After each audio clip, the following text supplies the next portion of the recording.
vivendo no tempo do fim. Amém, meus irmãos? Então, se prepare, porque hoje nós identificaremos o tempo do fim, as suas consequências para a vida prática cristã. Amém? Que observe bem, eu preciso pregar como pastor, instruí-los e ensiná-los a vida prática cristã. Não adianta nada eu encher vocês aqui de teoria, de teologia, de pensamentos, de ideologia e não mostrar a prática de fato, porque nós vivemos o dia a dia. Terminou aqui, todo mundo vai sair, vai voltar para casa, muita gente vai enfrentar o esposo que não é crente, o filho que está desviado, distanciado.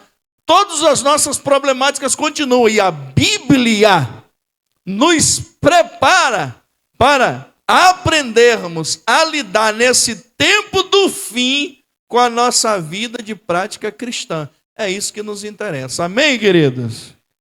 Então hoje nós identificaremos o tempo do fim, o tempo que estamos. Primeiro tópico que nós vamos falar hoje é o seguinte: conhecendo o tempo do fim. Eu disse o quê?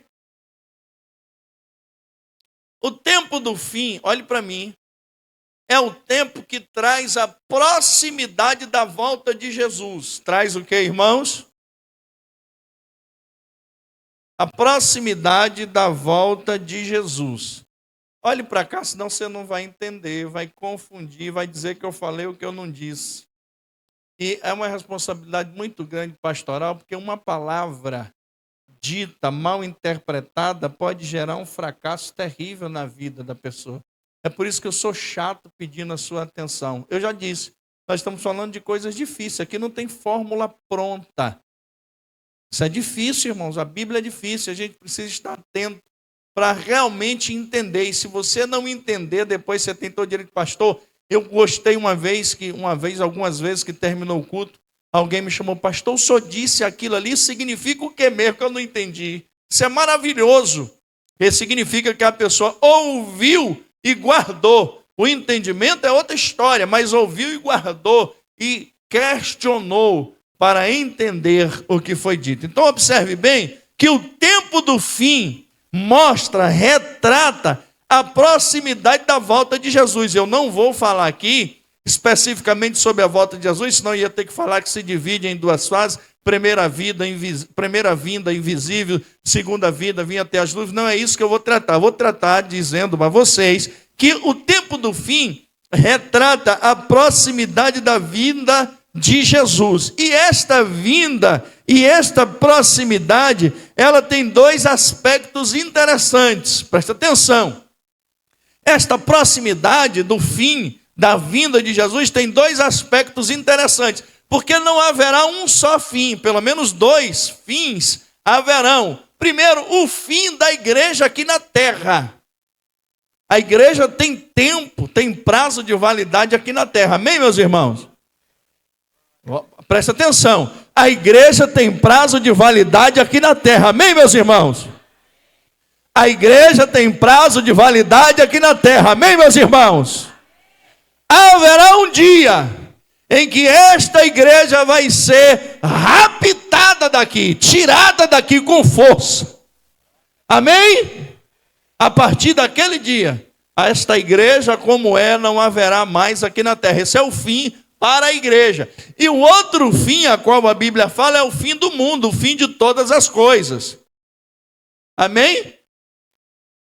Então nós estamos falando de dois fins específicos. O fim da igreja aqui na terra e o fim de todas as coisas. Glória a Deus. Até aqui está tudo bem? Amém? Bom, a era da igreja na terra, ou a era moderna da igreja na terra, porque se a gente entender igreja, a gente entende a igreja do Antigo Testamento, a igreja do Novo Testamento, mas a era da igreja moderna, a igreja do Novo Testamento, ela começa com a ressurreição de Cristo e termina com o arrebatamento. Este é o período que a igreja estará na terra, a igreja moderna na terra. Começa ali com a ressurreição e termina com o arrebatamento. Então, o fim para a igreja pode acontecer quando? Quando termina o prazo de validade da igreja? Quando termina o período da igreja aqui na terra? A qualquer momento. Amém? Pastor, tem uma data? Tem. Tem um dia? Tem. Tem uma hora? Tem.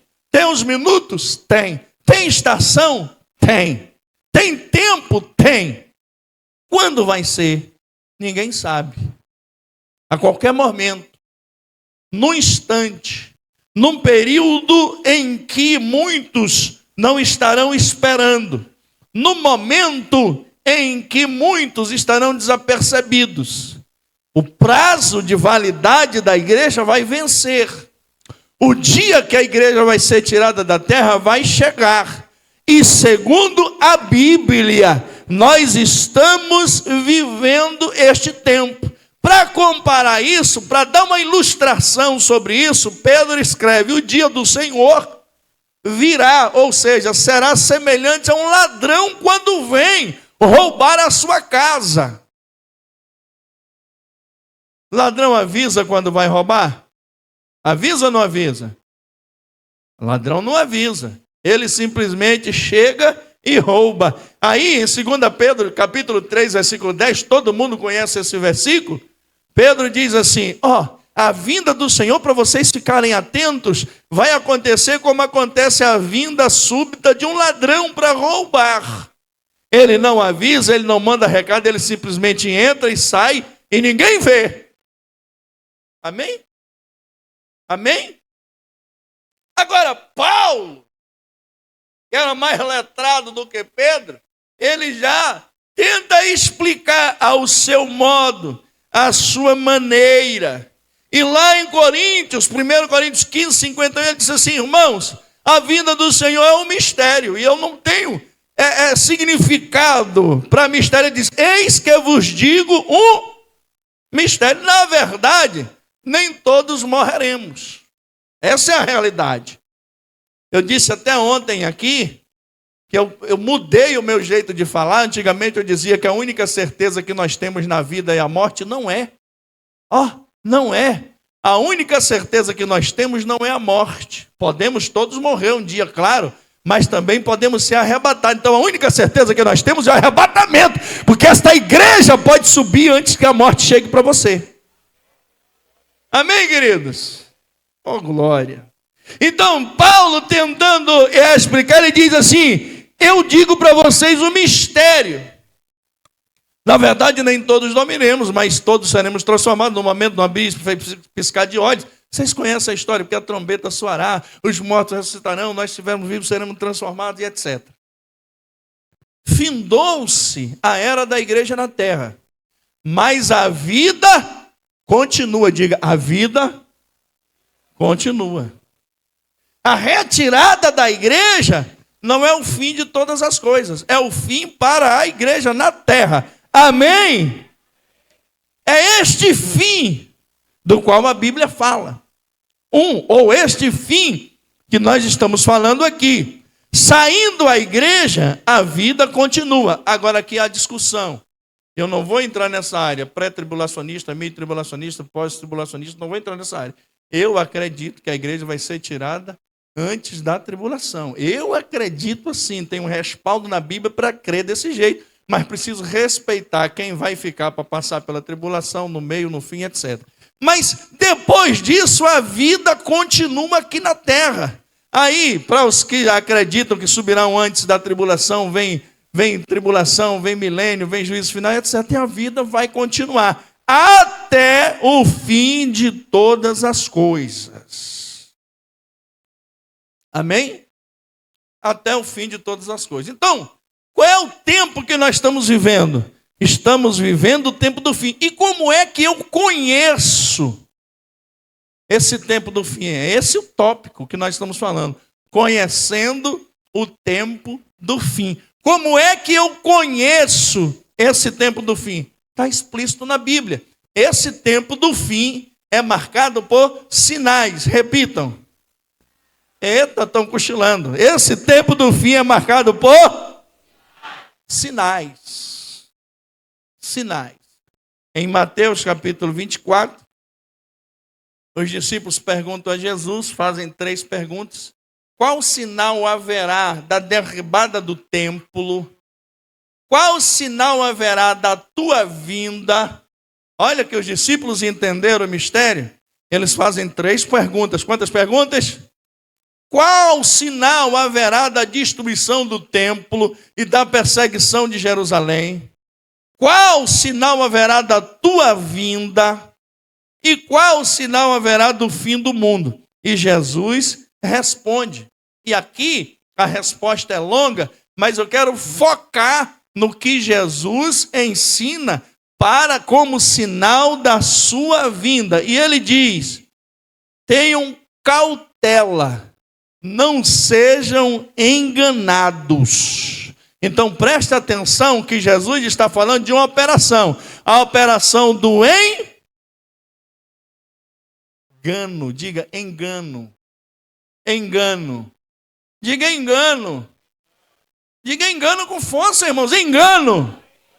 Então Jesus está dizendo que antes da sua vinda, a operação do engano iria atuar. E Jesus olha para os discípulos e diz: tenham cautela para não serem enganados. Por quê, Jesus? Porque surgirão muitos falsos cristos, muitos falsos profetas, e enganarão a muitos. Então Jesus está dizendo que a operação do engano é um sinal da sua vinda. Amém, meus irmãos? Aí eu pergunto, você não precisa responder: tem a operação do engano nesses últimos dias? Aí Jesus fala, continua falando e diz assim: outra coisa que vocês precisam ter cuidado: frieza. A frieza é um sinal. Ele está dizendo a iniquidade, a multiplicação da iniquidade, e isso, eu vou dizer isso aqui com todo respeito a quem defende a multiplicação da iniquidade como sinal, mas o sinal do qual Jesus está falando aqui é a frieza. Ele está dizendo, ó, por se multiplicar, a iniquidade sempre houve, agora ela está multiplicada. Mas olha o que Jesus diz: e por se multiplicar a iniquidade, o amor de muitos. O amor de muitos acontece o quê? Esfriará. Esfriará. Então, veja que a iniquidade sempre existiu, desde o princípio existe iniquidade, mas essa multiplicação vai atingindo os fiéis, os santos, de sorte que muitos serão frios no amor. Não sofrerão mais a sensibilidade do amor. Não sofrerão mais a sensibilidade doutrinária. Perderão o afeto natural uns pelos outros. E cada um vai viver segundo o seu próprio eu, o seu próprio querer, a sua própria vida. Pergunto para vocês: está acontecendo nesses dias, sim ou não? Sim?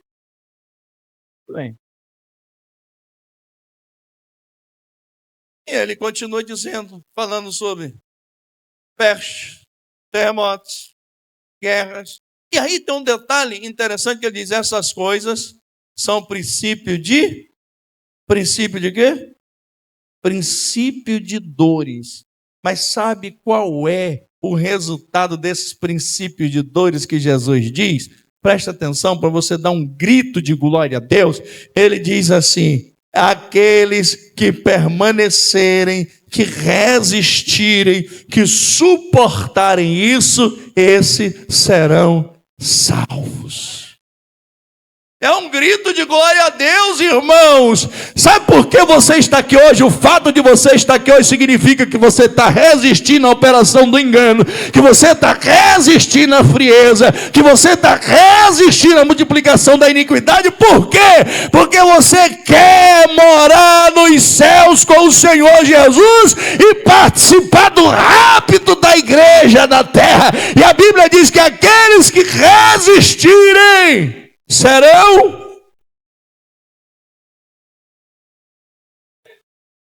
Deixa eu te dizer uma coisa, nós precisamos permanecer firmes.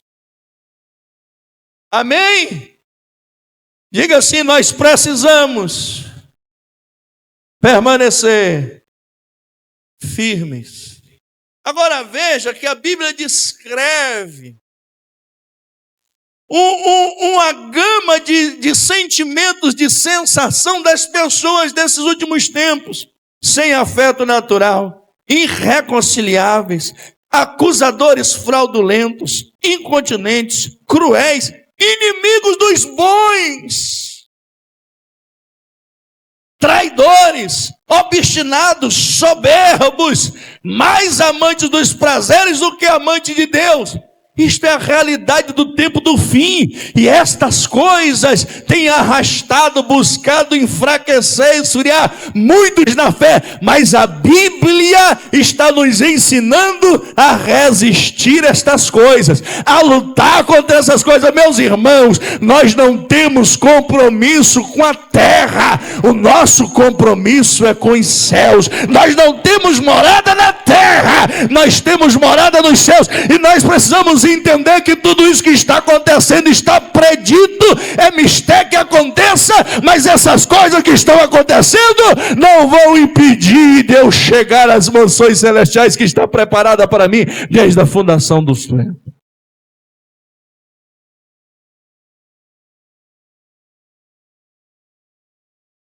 Amém?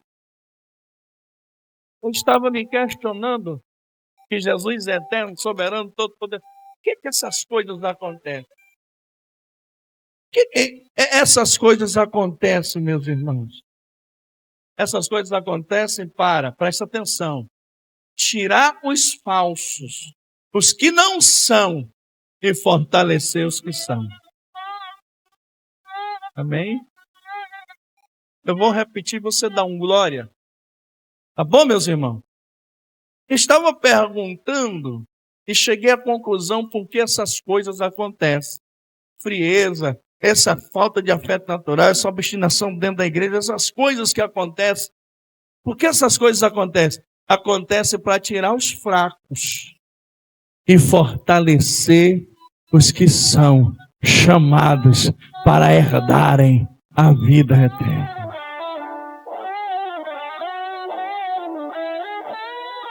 Glória a Deus. Porque quem não consegue resistir, vai no embalo. Ah, fulano saiu, o céu também. Se fulano não aguentou, eu vou aguentar, eu vou seguir. Quem não luta para resistir.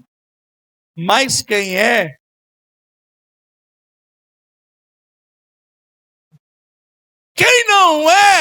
não luta para resistir, não se esforça para resistir, não está nem aí, vai com os outros, vai com a maioria, mas quem cai 1.000 ao lado, 10.000 à direita, mas ele permanece dizendo, meu compromisso é com os céus, não quer ir, não vai, mas não me impeça aí, porque eu tenho passagem comprada, estou esperando o meu Redentor, irei morar nas mansões celestiais. Aleluia! Qual é o tempo que nós estamos vivendo? O tempo do fim da igreja aqui na terra. Estamos chegando ao final. Nosso tempo aqui é pequeno. Amém, meus irmãos? Tudo aponta para o tempo do fim. Deixa eu dizer uma coisa para você. Olhe para mim nos meus olhos. Eu gosto de falar olhando nos olhos. Olhe para mim, nos meus olhos aqui. Aqui à minha esquerda. Olhe para mim, nos meus olhos. Então, algo importante para dizer para você. Não desista. Ainda que todos desistam, permaneça firme. Deixa eu falar para você da direita.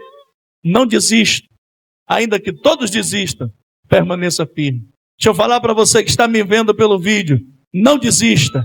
Ainda que todos desistem, permaneça firme. Amém, meus irmãos? Permanecer firme é o segredo. Resistir é o segredo. Lutar contra é o segredo para alcançarmos a promessa do nosso Deus. Aleluia. Glória a Deus. Vamos para o segundo ponto. Presta atenção. Jesus discorrendo na sua narrativa de sinais, ele aponta para outra situação importante. Nós vamos falar agora. Inversão de valores. Repitam. Bom, nós conhecemos que estamos no fim, em dias trabalhosos, em tempos trabalhosos, por conta da inversão de valores. Irmãos, às vezes eu estou falando de mim, eu tenho a sensação de que o mundo está de cabeça para baixo. Amém? Eu fui criado, eu tenho 50 anos, vocês sabem, mas eu sou de um tempo, de uma era, de um sistema educacional familiar em que você era obrigado, sob pena de morte.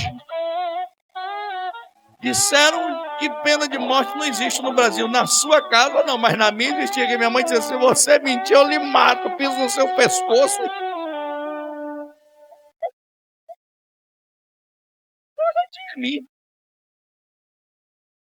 Hoje, quem mente é besta. Ou melhor, quem fala a verdade é besta. E quem mente é o cara. Eu ouvi um líder nacional, isso está nas redes sociais aí. Vou entrar nessa serra, não preciso vai pro mundo. Mas hoje quem fala a verdade é bobo.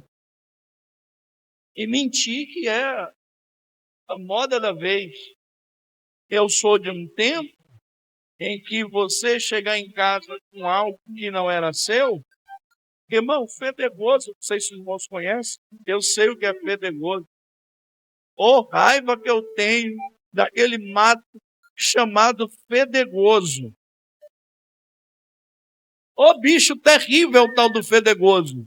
Eu lembro que um dia eu estava subindo a ladeira da minha casa, próxima à minha casa, passei de uma cerca, e na cerca tinha um apitozinho, algo bonito, e eu fui naquela cerca que dava para a rua, peguei o apitozinho e tô pri.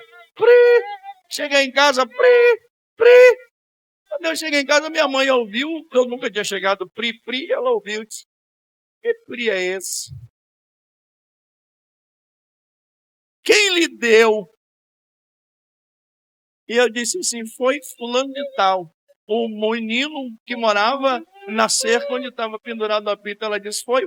Pegou pela mão, vamos lá. Vamos lá. Bateu na porta, a mãe atendeu, disse, fulano, tá aí, seu filho? Tá. E vem a criança e disse assim, você deu esse apito para não? Eu me disse, eu tinha perdido esse apito, não sei onde estava.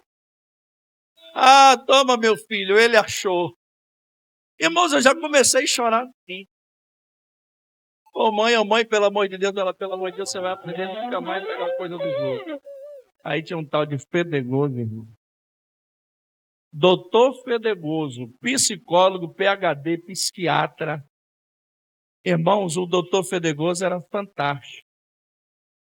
Não tinha crise de ansiedade que ele não tirava. Não tinha trauma que não era curado com ele. Ai, irmão, o doutor Fedegoso, quando falava com a gente... Hoje eu tenho medo de aflitos. Quando eu vejo um pri, eu corro. Mas eu sou dessa... Hoje, a criança chega em casa com um lápis diferente, a mãe, olha que bonitinho, meu filho. Ele achei ali. Oh, maravilha. Amanhã ele chega com a caneta diferente. Amanhã, que bonito, que caneta bonita, achei ali. Depois ele chega com um caderno. Amanhã, que maravilha, achei ali. Depois da manhã ele chega com uma bicicleta. Amanhã, que bicicleta bonita, ele achei ali. Depois da manhã chega com um carro. Depois você vai buscar ele no necrotério. Eu sou de um tempo, irmão, em que as coisas que era minha. E a que era dos outros, era dos outros. Hoje sabida quem toma as coisas dos outros. E besta. Então, culturalmente, as coisas que são certas, ou melhor, que eram certas hoje, são erradas. E as coisas erradas hoje tornaram-se certas. Como é o nome disso? Inversão de valores. E há um trabalho infernal todos os dias, em todos os lugares, para que você entenda, para que você aceite, para que você celebre e para que você louve o erro ou venere o erro. Olhe para cá e preste atenção no que eu vou dizer. A Bíblia não muda, Deus não muda, o certo é certo e o errado é errado, pastor. Isso é coisa de antigamente. Não, não, não. A Bíblia é a mesma. O que é errado, o que é seu e o que não é seu não é seu. Então não toque naquilo que não é seu, porque é errado, e a Bíblia diz que é errado, e nós precisamos entender que nós não pertencemos a este mundo, estamos nele, mas não pertencemos a ele, nós somos cidadãos do céu. Amém, meus irmãos? Agora, o que é inversão de valores? Vejamos, Isaías, capítulo 5, versículo 20 ao 23, são 4 versículos específicos. Isaías tem uma profecia, está falando, está dizendo assim: ai dos que fazem do mal bem e do bem mal, dos que fazem da luz trevas e das trevas luz, dos que fazem do doce amargo e do amargo doce. Ai daqueles que são sábios aos seus próprios olhos, ou justificam o erro por suborno. Nós estamos vivendo esse tempo, sim ou não? Sim ou não, irmãos? Olhe para cá. E detalhe, preste atenção. Eu não estou falando para descrente aqui, não. Isso aqui eu não estou pregando para descrente, não, irmão. Porque a gente fala um discurso desse, e a pessoa diz: graças a Deus que eu sou crente, era para estar cheio de descrente. Não, isso aqui é para nós. Isso aqui é para a igreja. É igual aquele versículo que tem lá no Apocalipse: eis que eu estou à porta e bato. Se alguém abrir a porta, a gente usa para pregar para o descrente. Jesus está falando ali para a igreja em Laodiceia. Falando para crente. Ali são os crentes que fecharam a porta, dizendo: aqui Jesus não entra. Aqui nós estamos falando para crente. Ai daquele. Agora, por que muitos crentes têm esse comportamento de justificar o erro por suborno, de fazer do mal bem, do bem mal, da luz treva, das trevas luz, do amargo doce, do doce amargo, que são sábios aos seus próprios olhos? Por quê? Para agradar a si mesmo ou a outrem. Então presta atenção. Olhe para mim, irmão. Nós precisamos sondar, fiscalizar e gerir a nossa própria casa, o nosso próprio povo, a nossa própria comunidade. Nós precisamos permanecer fazendo o certo. O que é certo, o que é errado é errado. Às vezes a gente, para não magoar, porque amigo passa a mão pela cabeça e diz: não, meu filho, não, irmão, isso não é amizade, não, irmão, isso é uma amizade que contraria a Bíblia. Você, por ser amigo, tem que falar a verdade, dizer: meu irmão, você vai ser meu amigo, eu estou aqui com você para lhe ajudar no que você precisar, mas o que você fez está errado. A Bíblia diz que está errado e acabou. Já viu que a gente fica tentando dar um jeitinho para agradar alguém?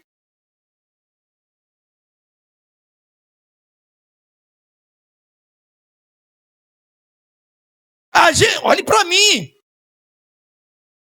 A gente muitas vezes despreza a palavra para agradarmos a nós mesmos.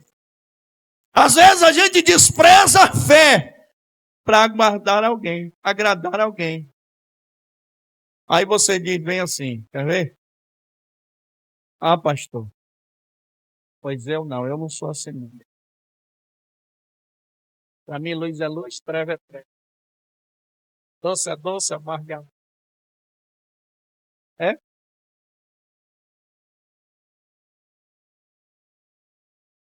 Alguns exemplos práticos. Atenção, não precisa responder. Amém? Amém, meus irmãos? Não precisa responder, tá? Eu vou fazer algumas perguntas. Você só ouve e responde para você mesmo. Combinado? Amém?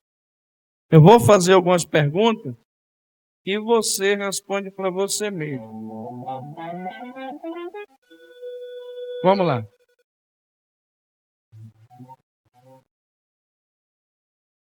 Você, eu, nós, aqui, muitas vezes enganamos nosso irmão para levar vantagem em alguma coisa. Às vezes, nós aqui, meio sem querer, como dizia um certo seriado aí, meio sem querer, querendo, a gente mente para levar vantagem em alguma coisa. Às vezes, meu irmão, assim, meio sem querer, a gente contraria a palavra para agradar alguém, algum político,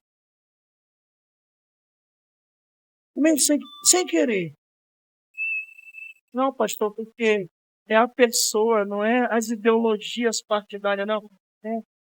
Eu vou porque, mesmo sem querer, a gente contraria a palavra de Deus para agradar alguém, para apoiar alguém, para dar a mão para alguém. Às vezes, assim, meio sem querer, não responde, é só questionamento. A gente deixa de dar a Deus aquilo que é devido por causa das nossas convicções ideológicas, ou porque somos sábios aos nossos próprios olhos. Olha o que a Bíblia está dizendo. Vou repetir para vocês. Isso é Bíblia, irmão, a leitura. Traidores, obstinados, mais amantes dos prazeres do que amantes de Deus, tendo a aparência de piedade, mas negando o poder de Deus, sábio aos seus próprios olhos. Não, porque o meu entendimento, então eu fico com a minha crença.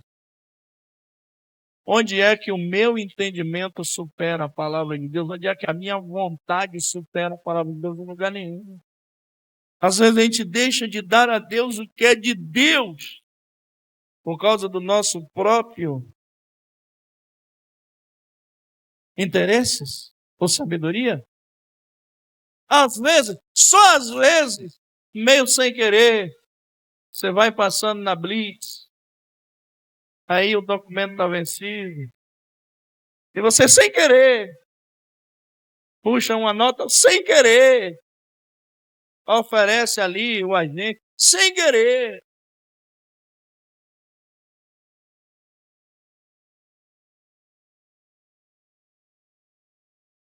Às vezes, por não gostar do líder, do regente, do dirigente, do pastor, deixa eu falar de pastor, você deixa de fazer alguma coisa, mesmo tendo talento, sabendo fazer, mas não gosto, não vou, não faço. Quando for outro, eu faço. Sem querer.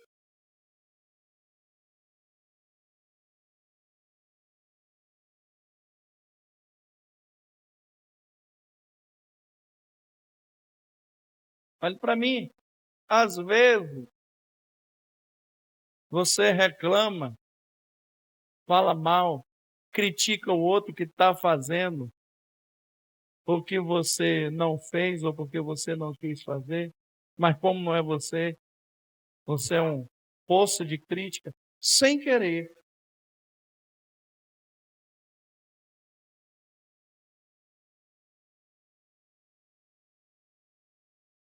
Irmão, se isso te incomoda, bem-vindo à inversão de valor. Se isso te incomoda, se no autoexame você disser, pastor, eu faço isso. Então, bem-vindo ao fim dos tempos, à invasão de valores que vai levando a igreja. Quantas vezes nós apedrejamos alguém porque faz o certo dentro da Bíblia, mas é meu amigo. É meu amigo, não era para fazer isso com meu amigo.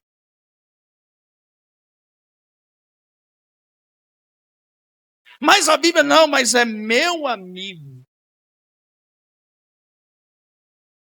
Se isso te incomoda, bem-vindo à inversão de valores, que o mundo já pratica há muito tempo, mas que está arrastando a igreja com ele. Agora, deixa eu te dizer uma coisa aqui, irmãos.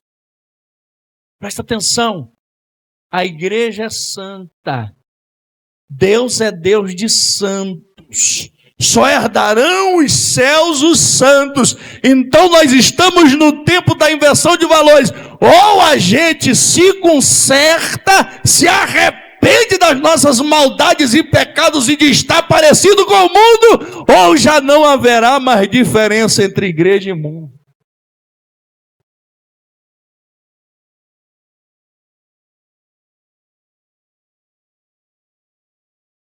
Amém? Sabe por quê?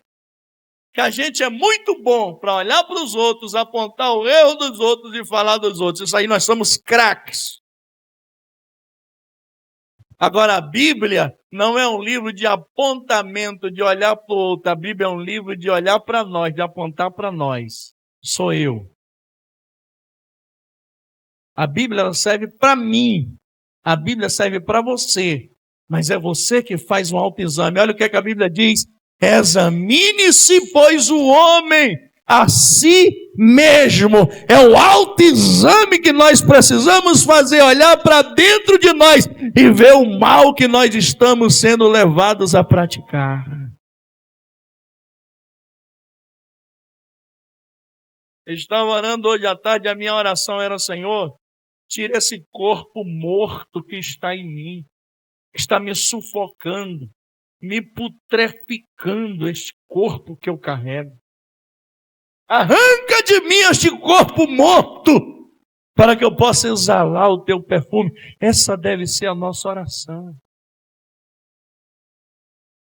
Porque nós carregamos um corpo morto, nós carregamos um peso, o peso do pecado, que só é livre e liberto se confessarmos nossas transgressões e crermos naquele que é purificador das nossas vidas e que um dia, muito em breve, vai voltar para buscar um povo seu especial, zeloso e de boas obras, e toda essa maldade com o mundo ficarão e perecerão.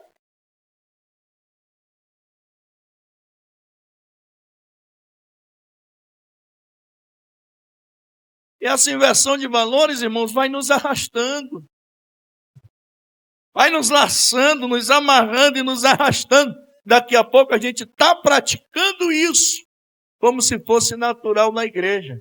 Repito, Deus não muda, a Bíblia não muda, o Espírito Santo não muda e a igreja genuína que vai para os céus, esta também não mudará.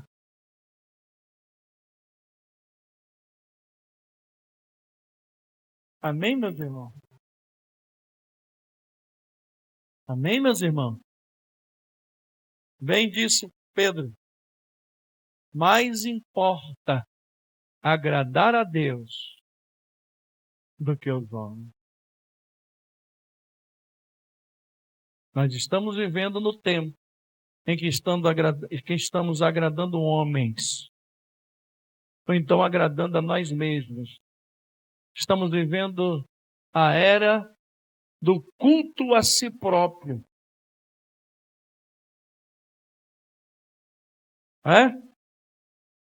É o culto a si próprio, o culto à beleza própria. O nosso Deus, muitas vezes, tem sido o nosso corpo. Quantas pessoas acordam de manhã, olham no espelho e se odeiam? Ai, essas orelhas, esse nariz, esse olho. Ai, essas bochechas, essa papada, meu Deus, vou arrancar. Aí vai cirurgia, arranca a papada, arranca olho, arranca a orelha, arranca a cara. mas dentro está podre. Porque a aparência, irmãos, é aquilo que nós vendemos às pessoas, e é isso que nós estamos cultuando. Mas a nossa essência é aquilo que nós conhecemos, é aquilo que Deus conhece na intimidade. Então nós precisamos, ao invés de valorar, de valorizar, de cultuar a nossa aparência, nós precisamos valorizar e diminuir a nossa aparência e valorizar a nossa essência, a essência cheia do Espírito Santo de Deus.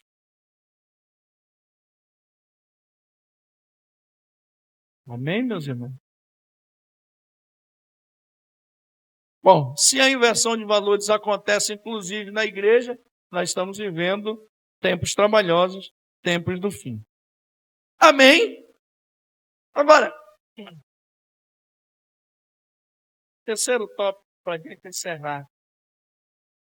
Primeiro ponto, conhecendo o tempo do fim. Hoje é o primeiro dia, a gente vai conhecer o tempo do fim que nós já falamos.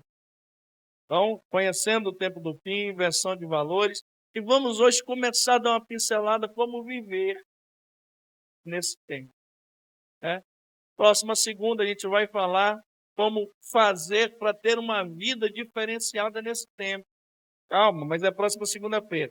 Então, conhecendo o tempo do fim, inversão de valores. E terceiro tópico, vivendo genuinamente em Cristo.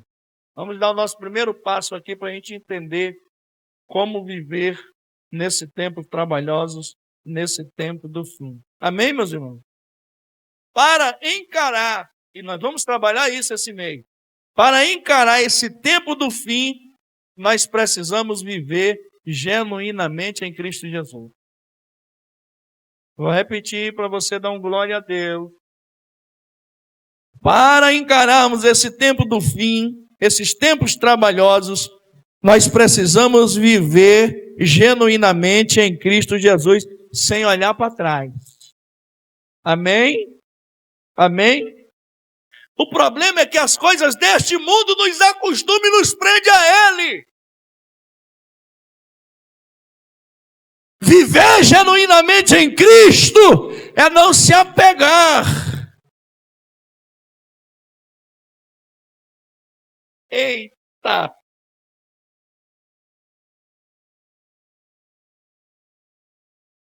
Não olhar para trás. Está saindo Ló com sua família e a esposa.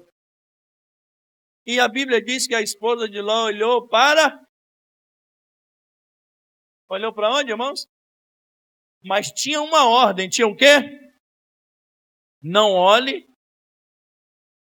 Não olhe. Não olhe. Mas ela olhou para trás. Olhou para trás, para quê? O que ela tinha lá atrás que interessava? O que a esposa de Ló tinha lá em Sodoma que a interessava? O que ela tinha lá? Olhe para mim, preste atenção. Às vezes nós estamos caminhando no caminho, olhando. Preste atenção. Nós estamos caminhando no caminho. Amém? Segundo Paulo, nosso olhar deve estar para o alvo, prosseguir para frente, olhando para o alvo. Não é assim que está escrito? É assim ou não é? Prossigo caminhando, olhando para frente, para o alvo, que é Cristo e etc. Mas às vezes a gente está no caminho, olhando.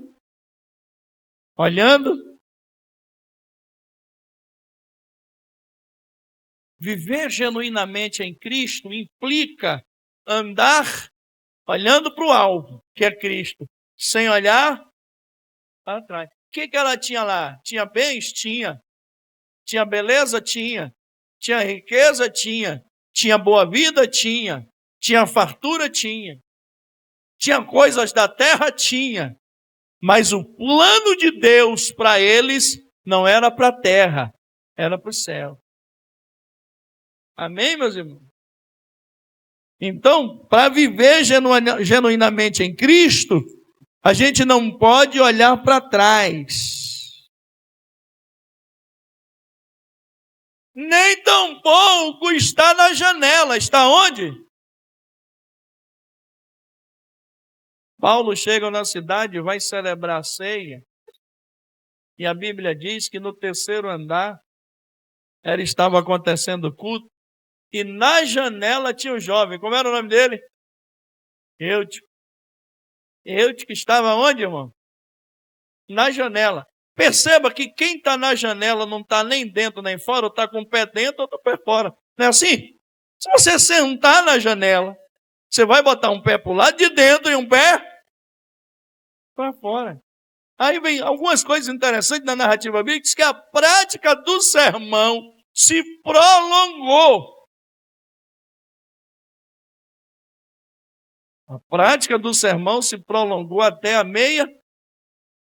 Eutico perdeu o interesse pela palavra. Por que ele perdeu o interesse pela palavra? Porque ele estava Quem está na janela, irmão, está com um olhar para dentro, outro olhar para fora.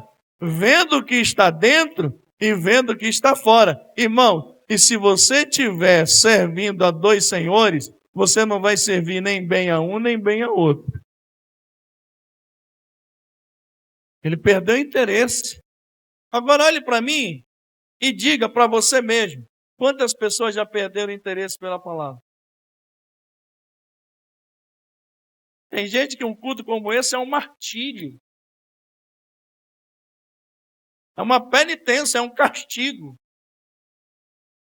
Não estou dizendo aqui em Porto, não. Eu disse, tem gente por aí afora, em outra cidade, em outro estado, em outra igreja. Vamos falar dos outros, que a gente é bom para falar dos outros, né? Então vamos falar dos outros. Em outra igreja, não é Assembleia de Deus, não. Outra igreja para lá.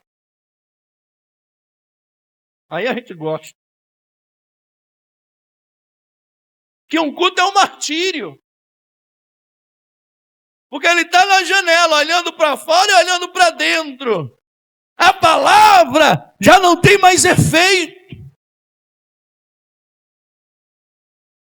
Ouve, entra no ouvido, sai no outro. Ao contrário de vocês que estão aqui. Vocês estão vindo, estão falando de Jesus, eu preciso me converter mais. É verdade, Jesus, olha como é que eu estou perdendo o foco, estou perdendo o caminho, estou olhando para trás, eu tinha vida assim, eu preciso. Vocês aqui estão falando isso, mas tem gente por aí que se ouvir isso aqui, vai estar, acaba logo o negócio que está pregando, eu vou ali no banheiro. Você já viu que o lugar que mais se usa banheiro é a igreja? E que mais se toma água é a igreja? O espírito do mictório e o espírito da sede atuam em muitos tempos por aí. Chegou o espírito da sede, monta nele. Pum, tenho que beber água. Chegou, sentou nos bancos, o espírito do mictório monta nele. Bom, tem que ir no banheiro. Tem dois espíritos terríveis atuando nos templos.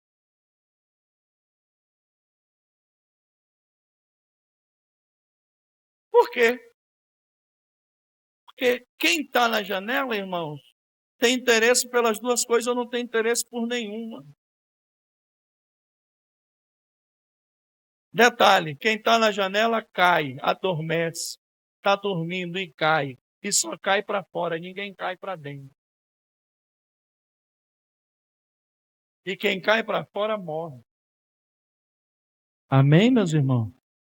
Quem cai para fora morre.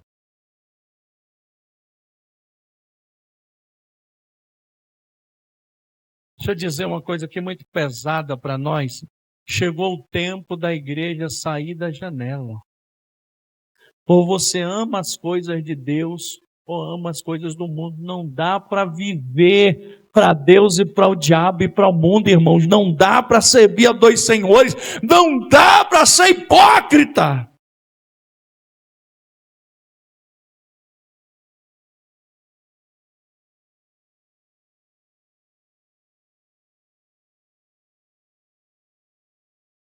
Olha para cá. Avareza, desobediência, soberba, engano, aparência de piedade, tem feito parte dessa geração gospel.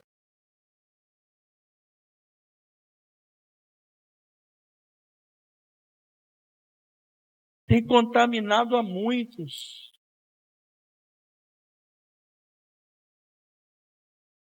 Olhe para cá. Isso é tão forte, tem contaminado tanto, que hoje muitos querem viver do seu próprio jeito, não mais do jeito que a Bíblia estabelece. Porque tem muitas pessoas que odeiam igreja, os chamados desigrejados. Por quê? Porque querem viver segundo a sua própria vontade, o seu próprio deleite, a sua própria intenção, a sua própria vida. Quantos de nós aqui não bate no peito e diz: quem manda na minha vida sou eu?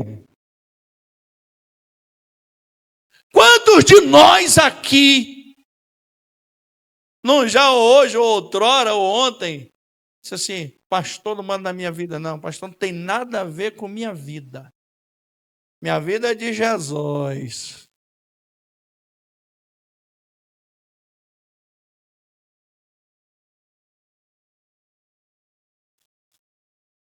Irmão, o negócio é sério.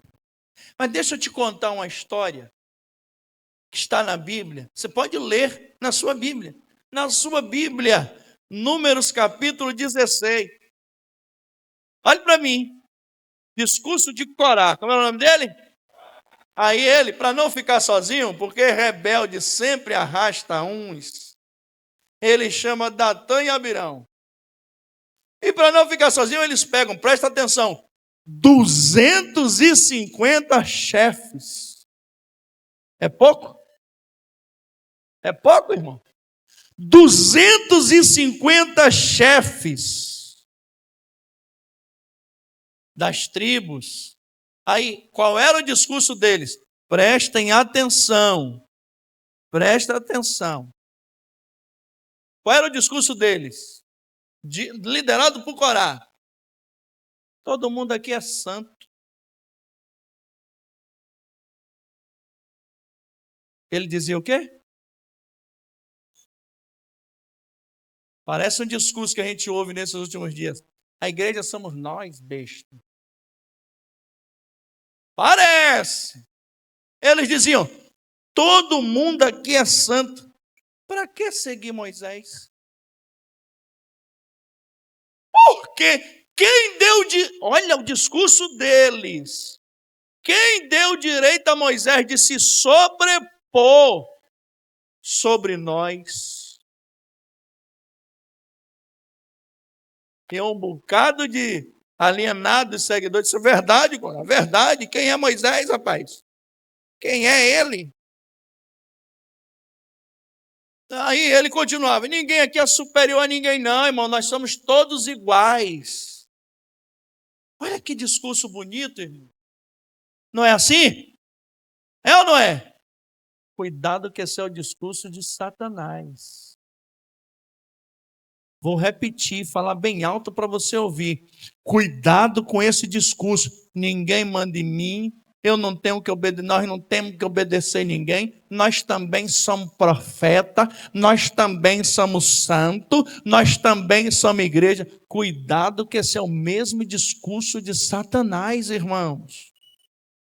Cuidado com isso! Era discurso de Corá, Datã, Abirão. Reuniu os 250 homens e está pregando: meus irmãos, todos nós aqui somos santos, todos nós aqui temos direitos iguais. Aleluia, glória a Deus. Já estou vendo as marchas. Nós somos crentes também, nós também oramos, aleluia. Nós jejuamos, aleluia. Nós devolvemos dízimo, glória a Deus. Nós também somos profetas. Então aqui não tem ninguém superior, não. Esse negócio de Moisés querer mandar em nós. Não.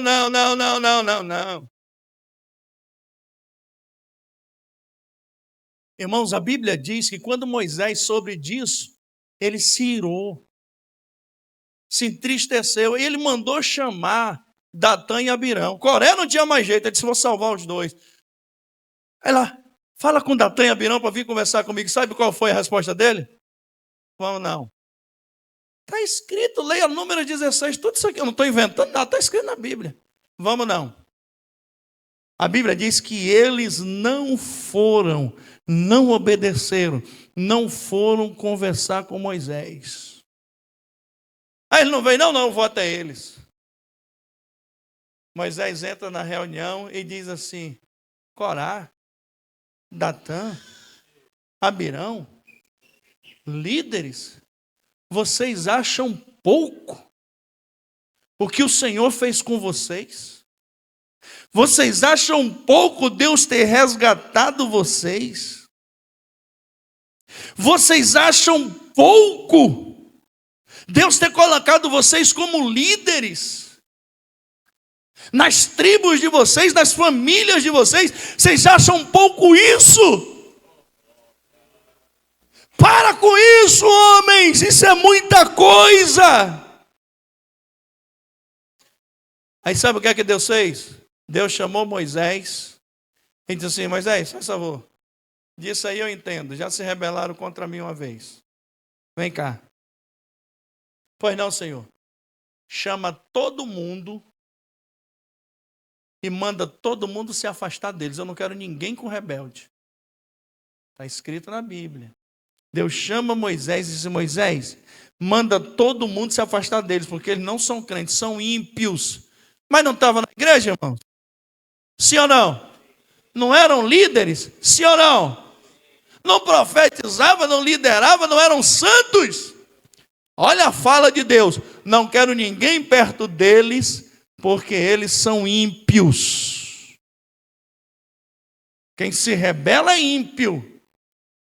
Quem se rebela foi contaminado pela doença luciferiana, a síndrome de Lúcifer. Quem se rebela é ímpio. E Deus diz: manda todo mundo se afastar deles. E tem uma coisa: eu vou fazer uma novidade no meio deles.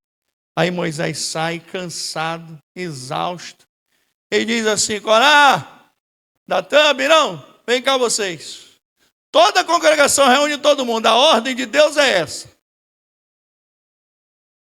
ninguém encosta neles.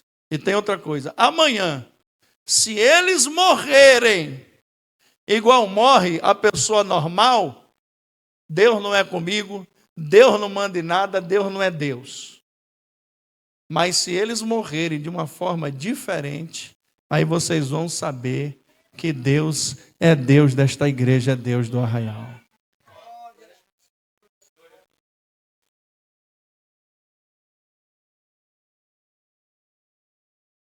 Sabe o que é que aconteceu, irmão? No outro dia, a Bíblia diz que a terra almoçou Corá, Datã, Abirão, os rebeldes e todos os seus familiares. Pastor, e se tivesse alguma mulher grávida foi junto? E uma criancinha de peito foi junto? Mas Deus é cruel, cruel? Irmão, semente de rebelde plantada, nasce um pé rebelde. E Deus conhece todas as coisas. A Bíblia diz que a terra almoçou todos eles e nunca mais se viu nem Corá, nem Datã, nem Abirão, nem qualquer rebelde no arraial de Israel. Sabe por quê, meus irmãos? Porque nós precisamos viver genuinamente. Quem vive genuinamente em Cristo obedece a Deus, obedece seus líderes, obedece a palavra de Deus, porque Ele quer obedecer. Nós nascemos para isso, nós fomos feitos com um chip ativado para obedecer. É por isso que a não obediência gera rebeldia. Deus nos criou para isso, para obedecê-lo, para servi-lo, para sermos seus servos fiéis. Agora, o que está acontecendo? Olhe para mim.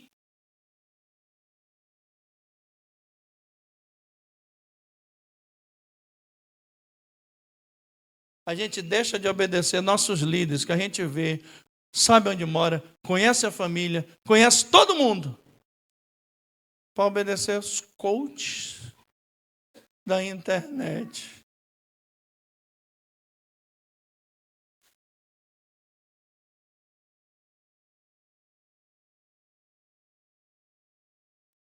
A gente deixa de servir a Deus na congregação que nós congregamos, que nós compactuamos, que nós ouvimos a palavra,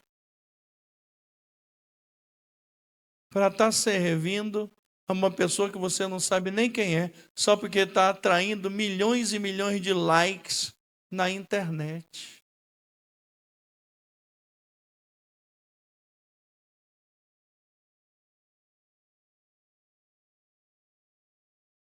Você já viu que a gente é tão inocente? Isso é inocência.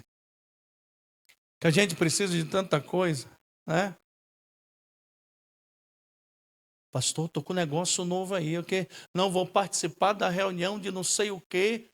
Mas como é isso? Não, fulano que está fazendo na internet.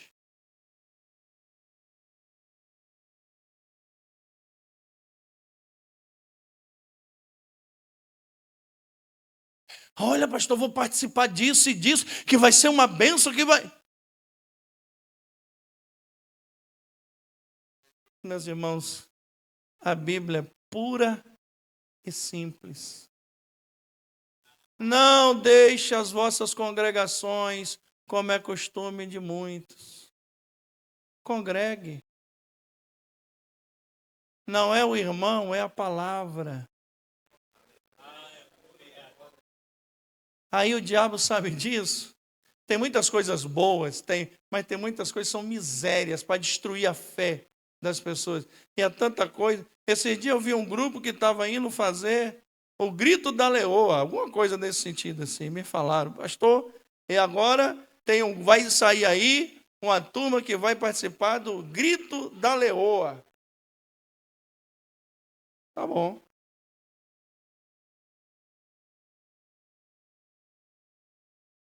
Agora estão aprendendo a ser homem.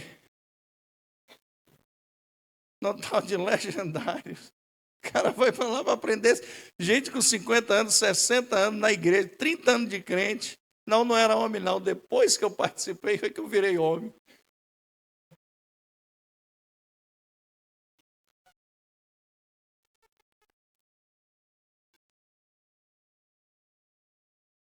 Não, nós vamos agora participar do grupo para fazer imersão. Irmãos, a Bíblia pura e simples. Obedecei a vossos pastores. Sede fiel ao Senhor. Não deixem vossas congregações. Reverência à palavra de Deus. Cultuem. Você não precisa de nada disso. Só obedecer, está tudo aqui.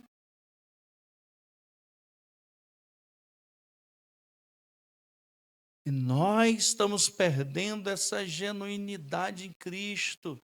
A gente quer as inovações que o mundo apresenta para nós, irmãos, mas viver genuinamente em Cristo é não se apartar da palavra de Deus.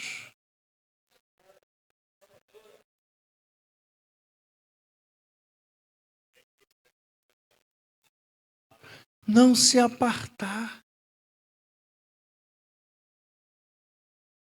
Aí, por essas influências está nos afetando.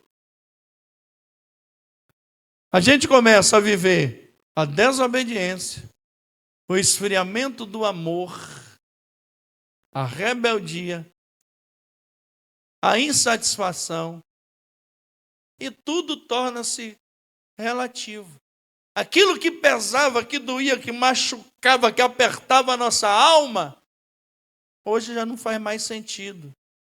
Aquilo que nós ansiávamos em ser um grande líder, um grande pregador, um grande cantor, um grande homem, mulher de Deus, hoje não importa mais para nós. Importa eu ter 3, 4 empregos para sustentar minha família. É isso que importa.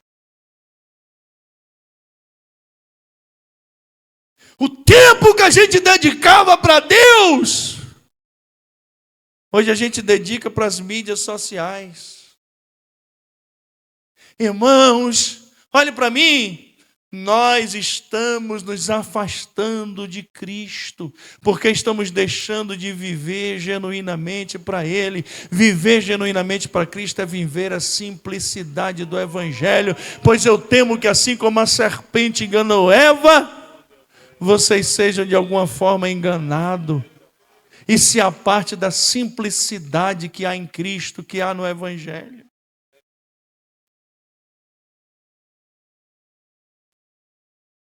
Evangelho é simples. Evangelho é simples. O Evangelho é simples, mas é simples e é poder de Deus. Nós não podemos ter vergonha de dizer que somos crentes, que somos servos, lavados e remidos no sangue de Jesus Cristo. Tem muita gente que na escola ninguém sabe que ele é crente, no trabalho ninguém sabe que ele é crente, porque ele tem vergonha.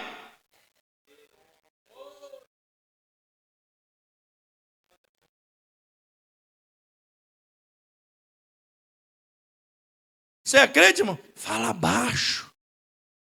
Aqui é meu local de trabalho, ninguém pode saber.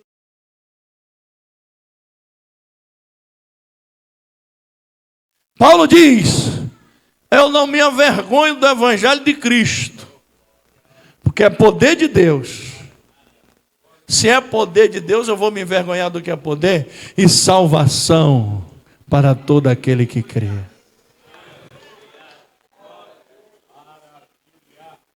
Eu lembro quando eu fui trabalhar num certo lugar, alguém me chamou e disse assim: olha, não diga que você é pastor, porque o homem aí gosta de uma coisa aí diferente, e se você falar que é pastor, você vai ser perseguido.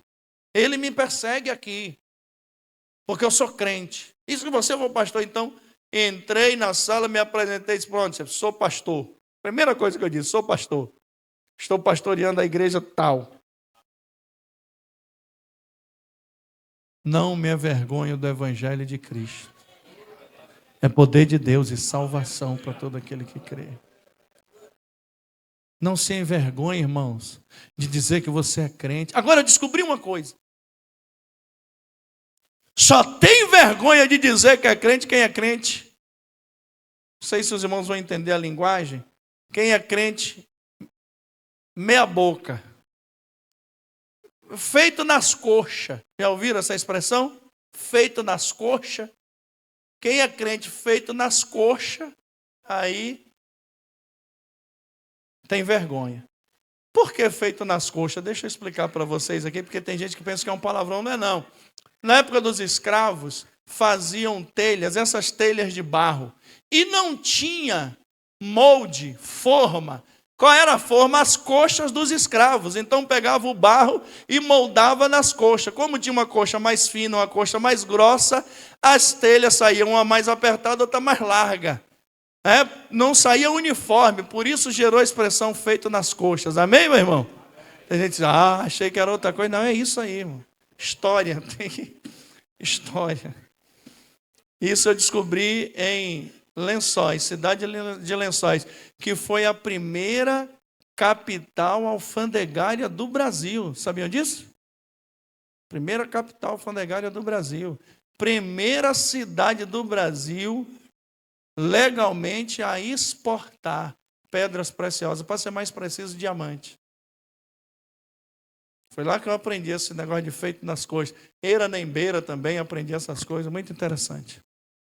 Então, irmãos, quem é feito nas coxas, não tem a forma de Cristo, tem a forma do mundo, aí, meu querido, tem vergonha.